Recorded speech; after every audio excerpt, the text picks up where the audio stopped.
हाँ हंस ले, तुझे तो जले पे नमक छिड़कने में बड़ा मजा आता है ना। जले पे नमक तो आप खुद ही छिड़कवाती हो। और हाँ, आप फेंकेगा नहीं, गरीबों को बांट दीजिए। पास की ना सही, फेल की सही। विमला, जल्दी से ये सब हटा यहाँ से। अरे आप, ये हार अपने लिए बनवाया है? अब बनवाया तो अपने लिए था, मगर नन्हे की पास होने की खुशी में बाहर जो शंख वगैरह बज रहे हैं, तो हमने सोचा कि उसे ही ये उपहार दे दें। बस क्यों रही? तो ये हार आप खुद ही पहन लीजिए। मतलब आपका नन्हे फेल हो गया। बाहर शंख वगैरह? बड़ी दीदी को विश्वास था कि उनका बेटा जरूर पास होएगा, मगर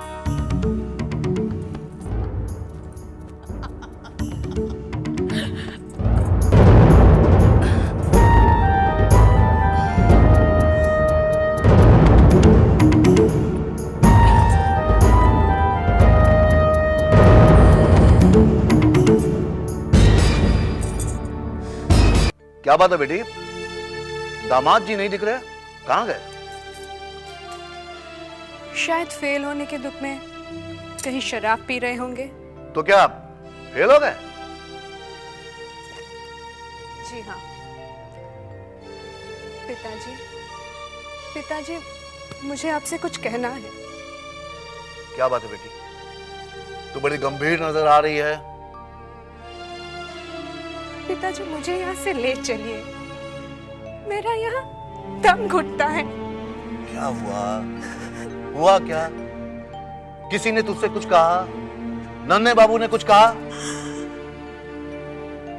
नहीं पिताजी, मुझे किसी ने कुछ नहीं कहा, लेकिन पता नहीं क्यों मुझे यहाँ बहुत डर लग रहा है। मैं जब भी इन हवेली की तरफ देखती हूँ, मुझे लगता है कि इसके दीवारें मुझे घूर रही हो, मुझसे कुछ सवाल कर रही हो। देख बेटा, ये तेरा वहम है। ये तो तेरी किस्मत है कि इतना ऊंचा खानदान तुझे मिला है। पिताजी, किस काम का ऐसा ऊंचा खानदान जहाँ शांति ना हो? मैं कुछ दिन अपने मायके में रहकर शांति पाना चाहती हूँ, क्योंकि जिस दिन से मैं यहाँ आई हूँ मेरी शांति छिन गई। देख बेटी, तेरा घर हमेशा तेरा ही रहेगा। अब तेरे और दामाद जी के अलावा मेरा दूसरा है ही कौन? तू बिल्कुल मत घबरा। अगर दामाद जी का दिल पढ़ाई लिखाई में नहीं लगता ना, तो मैं उनका दिल कारोबार में लगाने की जरूर कोशिश करूंगा। पिताजी, उनकी रगों में वही जमींदारों का खून है जिसे बदलना मुमकिन नहीं। देख बेटी, हालात अच्छे अच्छों को बदल देता है। तू घबरा मत। तुझे क्या परेशानी है मैं समझ गया। तेरी ये परेशानी तेरा बाप दूर करेगा। क्या बात है भूतनाथ बाबू, आप बड़े घबराए हुए से लग रहे हैं। आप नहीं, ऐसी कोई बात नहीं है। जीजा जी आए हैं क्या? मास्टर साहब? हाँ। नहीं, उन्हें तो हमने कई रोज से नहीं देखा। ठीक है।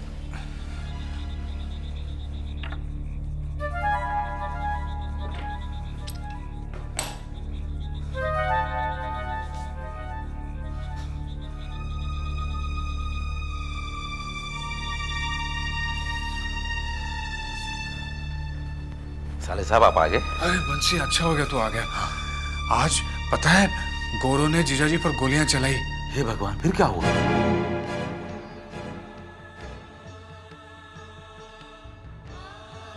भगवान का लाख लाख शुक्र है, ना तो उन्हें गोली लगी और ना ही वे गोरों के हाथ लगे।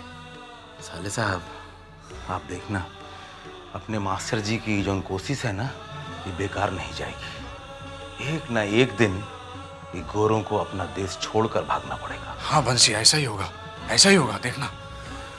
लेकिन आज का दिन बहुत बुरा गया बंसी। क्या हुआ?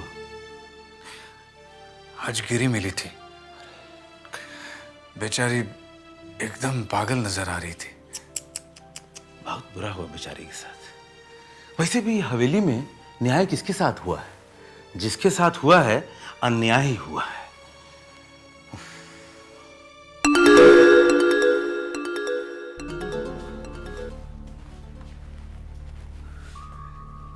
ये चोर की तरह दबे पांव कौन जा रहा है?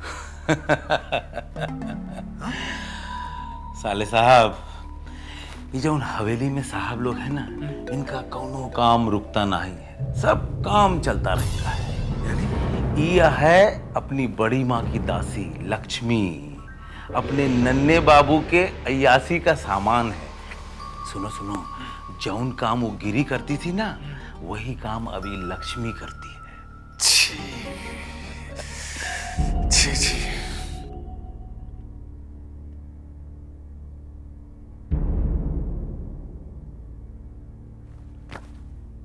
कहाँ थी तू अब तक? बड़ी माँ को सुला रही थी, इसलिए देर हो गई। बड़ी माँ की बड़ी फिक्र है तुझे, हाँ? और मुझे कौन सुलाएगा? थोड़ा तो बर्दाश्त कीजिए। अब हमसे बर्दाश्त नहीं होता।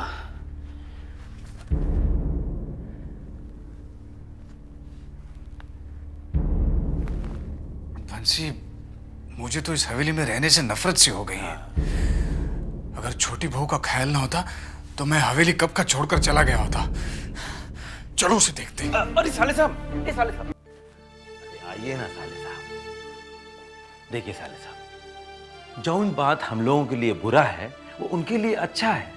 काहे को बेकार में अपना अपमान करवाते हैं? अरे आपके लिए तो यही काफी है कि नन्हे बाबू आपकी इज्जत करते हैं। साले साहब, आप नहीं जानते हैं हम किस तरह से अपनी विधवा बहन चिंता को इन भेड़ियों के बीच में सुरक्षित रखा है। आज अगर छोटी बहू रानी नहीं होती। छोटी बहू रानी? हाँ साले साहब, छोटी बहू रानी। एक दिन चुप चुप, मेरे साथ चल। तब तो मुझसे बचती रहेगी। चल। अरे नन्हे, छोटी बहू रानी, तू जा अपने कमरे में, चिंता जा जा। तुम मुझे मेरे कमरे में मिलो। चाची, वो मैंने कहा ना, मुझे कमरे में मिलो।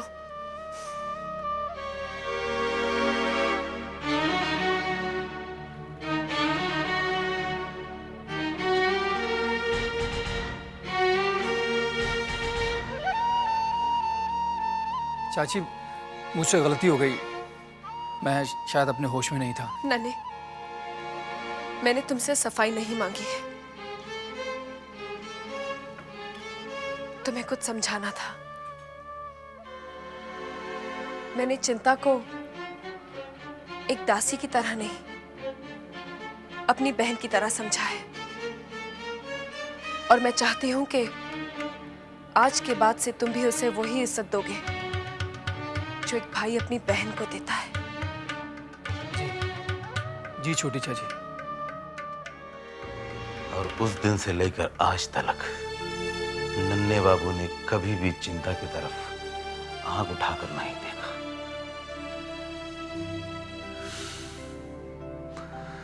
छोटी बहू किसी देवी से कम नहीं है। हाँ, छोटी बहू कौनो देवी से कम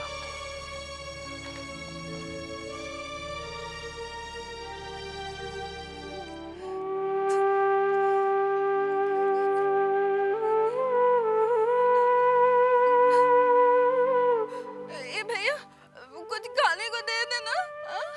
भैया, ए भैया, भैया, कुछ तो दे के जाओ कोई, मुझे बहुत भूख लगी है भैया। ए भैया, कुछ खाने को दे के जाओ भैया, बहुत भूख लगी है। कोई खाना नहीं दे रहा मेरे को। गिरी, ये क्या हालत बनाकर रखी है?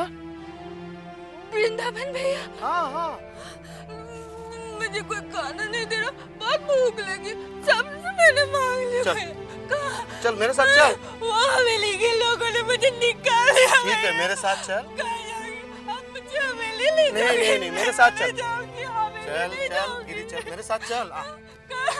आजा चल। हवेली नहीं लेके नहीं जाऊंगी। नहीं नहीं हाँ, खाना दोगे ना? हाँ, हाँ। दोगे ना? हाँ, चल। बहुत भूख लगी। हाँ, चल, किसी ने मुझे खाना नहीं चल। दिया। मुझे खाना दोगे? हाँ? हवेली नहीं लेके जाओगे ना?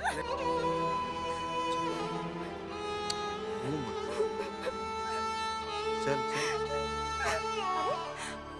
ये किसे यहाँ ले आया वृंदावन? देखा, तुम भी नहीं पहचान पाई ना। मैंने भी इसे पहचान नहीं पाया था। मैंने इसे आवाज से पहचाना। बेचारी सड़क पर बैठी भीख मांग रही थी।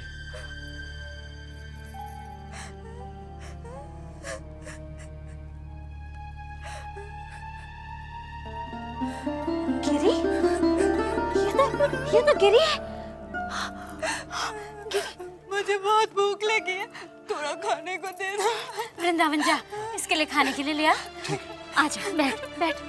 आ।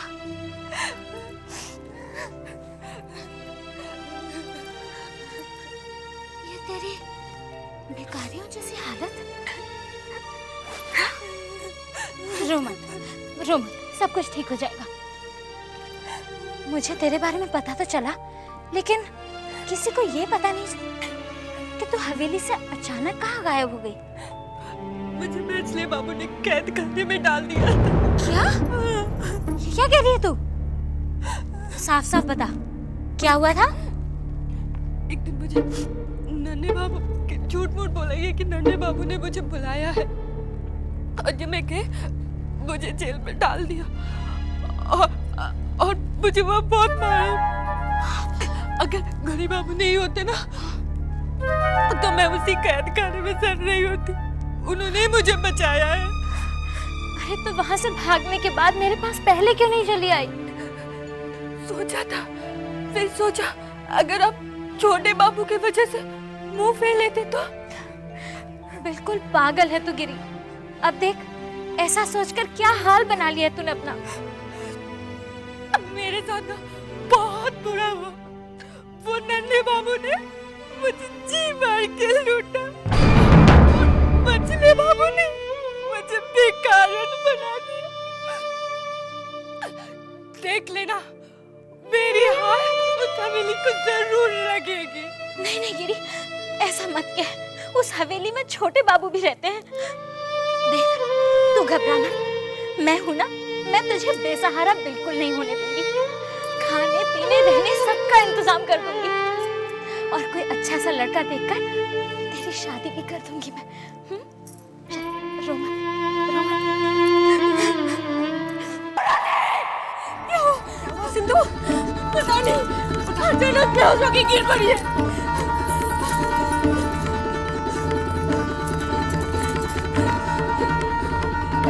क्या हुआ ये सिंधु? क्या हुआ इसे? क्या हुआ मछली चाची को? पता नहीं, अचानक बेहोश हो गई। बेनी, बेनी!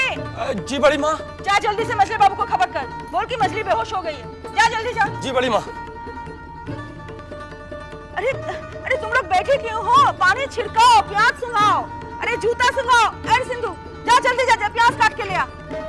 जा, कहीं मीठी तो नहीं हो गई है इसे? बेनी, इतने हड़बड़ाते हुए कहाँ जा रहे हो? क्या बात? पूछिए मत साले साहब, अभी अभी अचानक मजली बहू की तबीयत खराब हो गई है। खड़े खड़े बेहोश होकर गिर पड़ी है। अरे बाप रे। मजले बहू को खबर करने जा रहा हूँ। हाँ?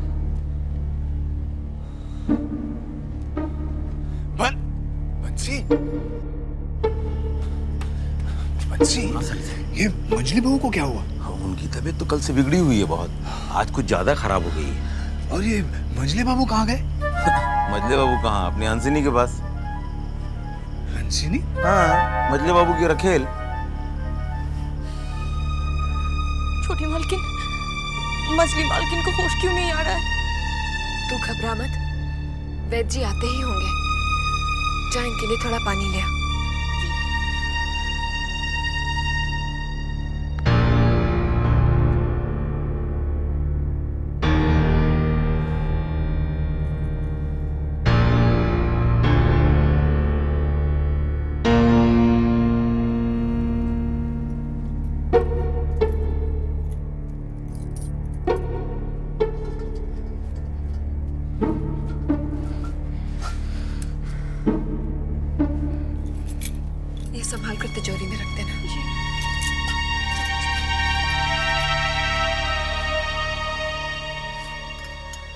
रानी भी अब तक मजली बाबू को लेके नहीं आया। तू चिंतित क्यों होती है? देखना, मेरी यशोदा दुलाल की कृपा से सब कुछ ठीक हो जाएगा। छोटी बहू रानी, अब जाके थोड़ा आराम कर लीजिए, मैं यहाँ पे हूं ना। नहीं सिंधु, जब तक मछली दीदी को होश नहीं आ जाता मैं उनके पास ही रहना चाहती हूँ। ये ले।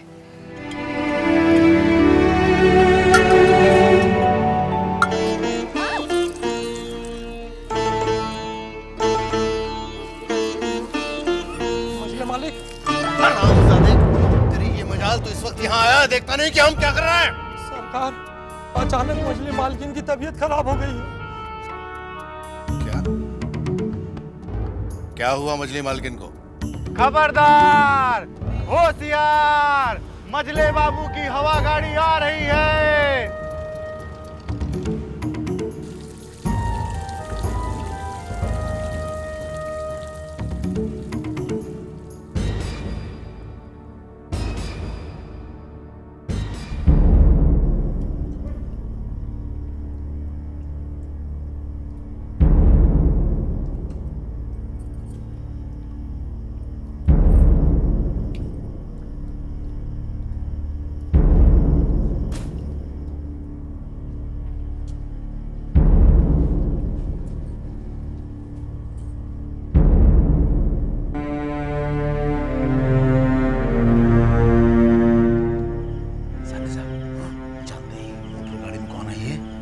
सोच रहा था, कौन है ये है मजली बाबू की रखेल हंसिनी।